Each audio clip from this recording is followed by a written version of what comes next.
ഏറ്റവും പ്രിയം നിറഞ്ഞ എൻ്റെ സഹോദരന്മാരെ, അസ്സലാമു അലൈക്കും വറഹ്മത്തുള്ളാഹി. ഇന്ന് നാം ചർച്ച ചെയ്യുന്ന വിഷയം വളരെ പ്രധാനപ്പെട്ട ഒന്നാണ്. അതുകൊണ്ട് തന്നെ ചില ആമുഖങ്ങൾ അതിനാവശ്യമാണ് എന്ന് തോന്നുന്നു. ഒന്നാമതായി, ഈ വിഷയം അള്ളാഹുവിൻ്റെ ഖദർ, അവൻ്റെ അപാരമായ അറിവ് എന്നിവയുമായി ബന്ധപ്പെട്ട് കിടക്കുന്നു. അതുകൊണ്ട് തന്നെ ഈ അറിവിനെ നമ്മുടെ തലച്ചോറ് കൊണ്ട് അപഗ്രഥിക്കുക സാധ്യമല്ല. നമ്മുടെ തലച്ചോറ് സ്ഥല കാല നൈരന്തര്യമെന്ന അല്ലെങ്കിൽ സ്ഥലവും കാലവുമായി ബന്ധപ്പെട്ട് കിടക്കുന്നതാണ്. എന്നാൽ അള്ളാഹുവിൻ്റെ അറിവ് സ്ഥലത്തിനും കാലത്തിനും അതീതമാണ്. അതുകൊണ്ട് തന്നെ ഇവ ഒരിക്കലും നമുക്ക് പരിപൂർണമായും മനസ്സിലാക്കുക സാധ്യമല്ല എന്ന് ആദ്യമേ മനസ്സിൽ വെക്കുക. ഒരു ഉദാഹരണം പറയുകയാണെങ്കിൽ, നമ്മുടെ അറിവിൻ്റെ അല്ലെങ്കിൽ നമ്മുടെ തലച്ചോറിൻ്റെ പരിമിതി മനസ്സിലാക്കാൻ വേണ്ടി നമുക്ക് കണ്ണടച്ചുകൊണ്ട് ഒരു ഇതുവരെ നാം കാണാത്ത, നാം തൊട്ടിട്ടില്ലാത്ത, നാം അനുഭവിച്ചിട്ടില്ലാത്ത ഒരു വസ്തുവിനെ മനസ്സിലേക്ക് കൊണ്ടുവരാൻ നാം ശ്രമിക്കുകയാണെങ്കിൽ ഒരിക്കലും നമുക്ക് സാധിക്കുകയില്ല. ഇനി സാധിച്ചാൽ തന്നെ അത് നാം മുമ്പ് കണ്ടതോ മുമ്പ് അനുഭവിച്ചതോ മുമ്പ് തൊട്ടതോ ആയിട്ടുള്ള വല്ല വസ്തുവുമായും വളരെ അടുത്ത ബന്ധമുണ്ടായിരിക്കും. രണ്ടാമതായി, ഓരോ നിമിഷവും ഭൂമിയിലും ആകാശലോകങ്ങളിലും നമ്മുടെ ജീവിതങ്ങളിലും തന്നെ സംഭവിക്കാൻ പോകുന്ന സകല കാര്യങ്ങളും അള്ളാഹു രേഖപ്പെടുത്തി വെച്ചതാണ്. അതവന് നിസ്സാരമായി സാധിക്കുന്നതുമാണ്. ഇക്കാര്യം അള്ളാഹു സൂറത്ത് ഹദീദിൽ നമുക്ക് പഠിപ്പിച്ചിരുന്നുണ്ട്. ബിസ്മില്ലാഹിർ റഹ്മാനിർ റഹീം. മാ അസ്വാബ മിൻ മുസീബത്തിൻ ഫിൽ അർദി വലാ ഫീ അൻഫുസികും ഇല്ലാ ഫീ കിതാബിൻ മിൻ ഖബ്ലി അൻ നബ്റഅഹ ഇന്ന ദാലിക അലല്ലാഹി യസീർ. ഭൂമിയിലാകട്ടെ, നിങ്ങളുടെ ദേഹങ്ങളിൽ തന്നെ ആകട്ടെ, എന്നും ഒരു ആപത്തും ബാധിക്കുകയില്ല. നാം അതിനെ സൃഷ്ടിക്കുന്നതിന് മുമ്പായി അതൊരു ഗ്രന്ഥത്തിൽ രേഖപ്പെടുത്തപ്പെട്ടിട്ടല്ലാതെ. നിശ്ചയമായും ആ രേഖപ്പെടുത്തൽ അള്ളാഹുവിൻ്റെ മേൽ നിസ്സാരമാകുന്നു. അടുത്ത ആയത്തിൽ അള്ളാഹു പറയുന്നത്, ലികൈ ലാ തഅസ്സൗ അലാ മാ ഫാതകും വലാ തഫ്റഹു ബിമാ ആതാകും വല്ലാഹു ലാ യുഹിബ്ബു കുല്ല മുഹ്താലിൻ ഫഖൂർ. നിങ്ങൾക്ക് ലഭിക്കാതെ പോയതിൻ്റെ അല്ലെങ്കിൽ പാഴായിപ്പോയതിൻ്റെ പേരിൽ നിങ്ങൾ വല്ലാതെ സങ്കടപ്പെടാതിരിക്കാനും നിങ്ങൾക്ക് അവൻ നൽകിയതിൽ നിങ്ങൾ മതിമറന്ന് ആഹ്ലാദിക്കാതിരിക്കാനും വേണ്ടിയാണത്.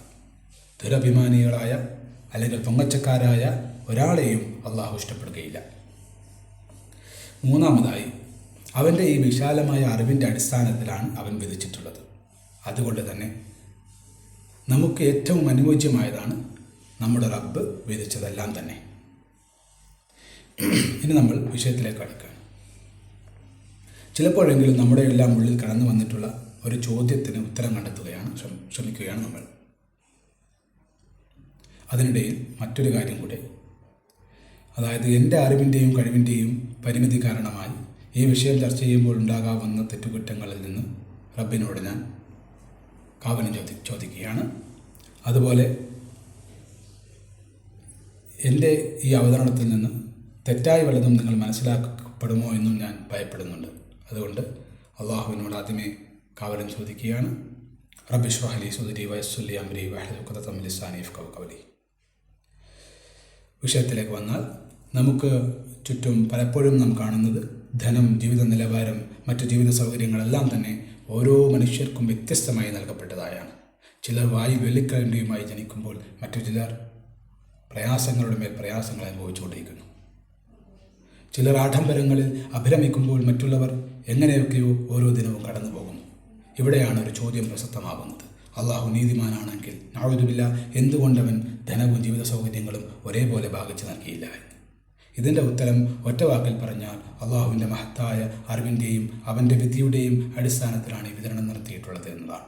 അതായത് പ്രപഞ്ച സൃഷ്ടാവും സംരക്ഷകനുമായ അള്ളാഹു അവൻ്റെ അറ്റമില്ലാത്ത അറിവിൻ്റെ അടിസ്ഥാനത്തിൽ ധനവും ജീവിത സൗകര്യങ്ങളും ഓരോരുത്തർക്കും നമുക്ക് നമ്മുടെ അറിവിൻ്റെയും കഴിവിൻ്റെയും പരിമിതികളിൽ നിന്നുകൊണ്ട് മനസ്സിലാക്കാൻ കഴിയാത്ത മഹത്തായ മറ്റു പല ലക്ഷ്യങ്ങളോടുകൂടിയും വിതരണം ചെയ്തിരിക്കുന്നു എന്നതാണ്. വിഷയത്തിലേക്ക് കടക്കുമ്പോൾ ആദ്യം പരിശോധിക്കുന്നത് സൂറത്ത് സബയിലെ 89-ാമത്തെ വചനമാണ്. ഈ വചനത്തിലൂടെ നമ്മുടെ റബ്ബ് നമുക്ക് ഇക്കാര്യം വിശദീകരിച്ചു തരുന്നുണ്ട്. ഖുൽ ഇന്ന റബ്ബി യബ്സുത്തു റിസ്ക ലിമൻ യശാഉ മിൻ ഇബാദിഹി വയഖ്ദിറു ലഹു വമാ അൻഫഖ്തും മിൻ ഷൈഇൻ ഫഹുവ യുഖ്ലിഫുഹു വഹുവ ഖൈറു റാസിഖീൻ. പറയുക, നിശ്ചയമായും എൻ്റെ റബ്ബ് തൻ്റെ അടിയാന്മാരിൽ നിന്ന് താൻ ഉദ്ദേശിക്കുന്നവർക്ക് ഉപജീവനം വിശാലമാക്കി കൊടുക്കുകയും താൻ ഉദ്ദേശിക്കുന്നവർക്ക് കുടുസാക്കി കൊടുക്കുകയും ചെയ്യുന്നു.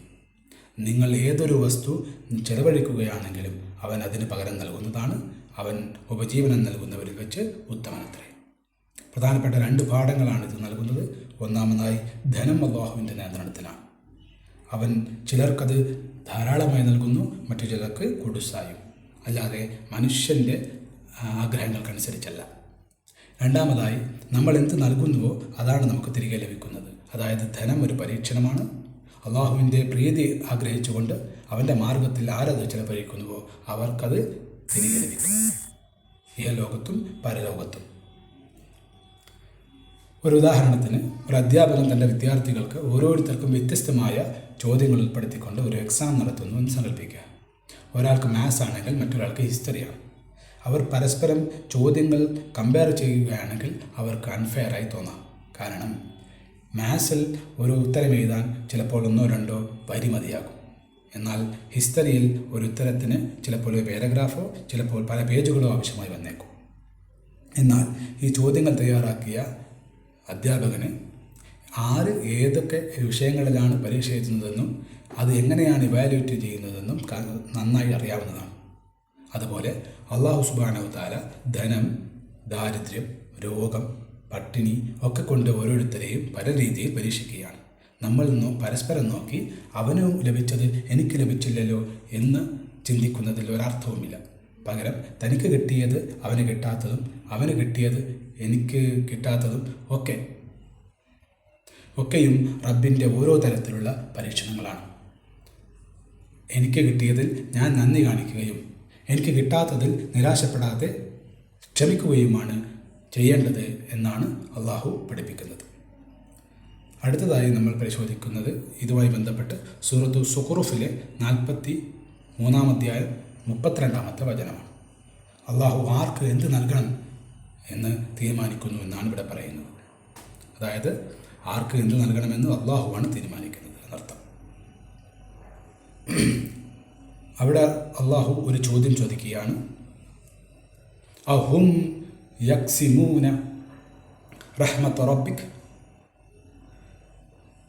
നബിയെ ചോദിക്കുക, അവരാണോ നിൻ്റെ റബ്ബിൻ്റെ കാരുണ്യം ഭാഗിച്ചു നൽകുന്നത്? നഹ്നു ഖസംനാ ബൈനഹും മഈശതഹും ഫിൽ ഹയാത്തി ദുനിയ. ഈ ഐഹിക ജീവിതത്തിൽ അവരുടെ ജീവിതമാർഗം അവർക്കിടയിൽ നാമാണ് ഭാഗിച്ചു നൽകിയിരിക്കുന്നത്. വറഫഅനാ ബഅദുഹും ഫൗക ബഅദ്. അവരിൽ ചിലർക്കുമേലെ നാം പടികൾ ഉയർത്തി വെച്ചിരിക്കുകയും ചെയ്തിരിക്കുന്നു. ദറജാത്തിൻ യത്തഖിദ ബഅദുഹും ബഅദൻ സുഖരിയൻ. അവരിൽ ചിലരെ കീഴ്പ്പെട്ടവരായി വെക്കുവാൻ വേണ്ടി, അതിനു വേണ്ടിയാണത്. വറഹ്മത്തു റബ്ബിക ഖൈറുൻ മിമ്മ യജ്മഊൻ. നിന്റെ റബ്ബിൻ്റെ കാരുണ്യം അവർ ശേഖരിച്ചു വെക്കുന്നതിനേക്കാൾ ഉത്തമമാകുന്നു.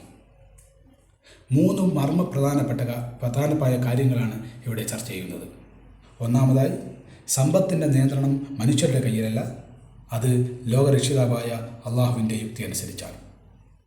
2, സമ്പത്തിൻ്റെ വിതരണത്തിലെ ഏറ്റക്കുറച്ചിലുകൾ ഉള്ളതുകൊണ്ടാണ് ഒരു സക്രിയമായ സമ്പദ് വ്യവസ്ഥ ഇവിടെ നിലനിൽക്കുന്നത്. എല്ലാവരും ഒരേപോലെ സമ്പന്നരായാൽ ആരാണ് കൺസ്ട്രക്ഷൻ സൈറ്റുകളിൽ കഠിന ജോലികളിൽ ഏർപ്പെടുക? ആരാണ് സ്കൂളുകളിൽ പുതുതലമുറയെ പഠിപ്പിക്കുക? ആരാണ് ഹോസ്പിറ്റലുകളിൽ ജോലി ചെയ്യുക? ഇനി എല്ലാവരും സാധുക്കളായി നോക്കുക. അങ്ങനെയാണെങ്കിലും ആരാണ് പണം ഇൻവെസ്റ്റ് ചെയ്ത് പുതിയ തൊഴിലവസരങ്ങൾ സൃഷ്ടിക്കുക? ഇത്തരത്തിൽ സമ്പത്തിലെ ഏറ്റക്കുറിച്ചിൽ ഒരു സമ്പദ് വ്യവസ്ഥയെ പിടിച്ചു നിർത്തുന്നതിൽ അനിവാര്യമാണ്. മൂന്നാമതായി, റബ്ബിൻ്റെ കാരുണ്യമാണ് നാം സ്വരുക്കൂട്ടുന്ന സമ്പത്തിനേക്കാളും വിലപ്പെട്ടത്.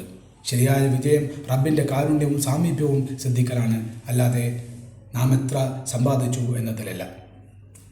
ഉദാഹരണത്തിന്, ഒരു തേനീച്ചക്കൂട്ടിൽ എല്ലാ തേനീച്ചകളും തേൻ ശേഖരിക്കുകയല്ല. കാവൽ തേനീച്ചകൾ കൂടിന് കാവലിരിക്കുമ്പോൾ മറ്റുള്ളവ കൂട്ടിലെ തേനീച്ചകൾക്ക് സംരക്ഷണമൊരുക്കുകയാണ്. എല്ലാ തേനീച്ചകളും ഒരേ ജോലി മാത്രം ചെയ്തു പോകുകയാണെങ്കിൽ ആ കൂട്ടം നശിച്ചു പോകും.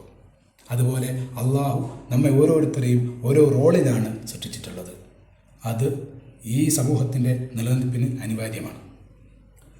അടുത്തതായി സൂറത്ത് ശുഅറായിലെ അഥവാ 42-ാം അധ്യായത്തിലെ 27-ാമത്തെ വചനം.